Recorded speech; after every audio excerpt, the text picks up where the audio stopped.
The extraordinary restrictions on basic freedoms are in most cases necessary to fight the COVID-19 virus, says Human Rights Watch Executive Director Kenneth Roth. But sadly, we're also seeing governments that are actually much more focused on using the virus as a pretext to crack down on their critics and to consolidate their power. In China, the origin of the virus, doctors in Wuhan tried to alert the world to the dangers of the new disease. And the Chinese authorities, rather than heeding that warning, suppressed it. They censored them. They reprimanded them. And that gave the virus a 3-week disastrous head start, during which time it went global. In the months since, normal checks on power in country after country have been suspended, warns United Nations Special Rapporteur Agnes Kalamar.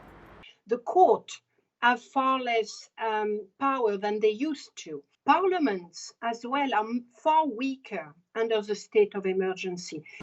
In Hungary, Prime Minister Viktor Orban pushed through emergency legislation in March with no time limit.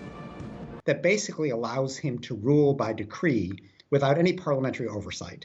It abandons elections. Many countries have banned street protests.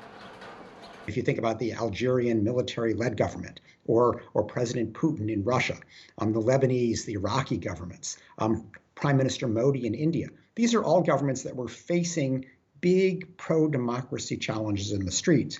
For the time being, those protests have to stop. Everybody understands that. But how long will the government maintain rules prohibiting that kind of free assembly just because it's convenient? Police have been given extra powers to enforce a lockdown. In Kenya, a 13-year-old boy was accidentally shot dead.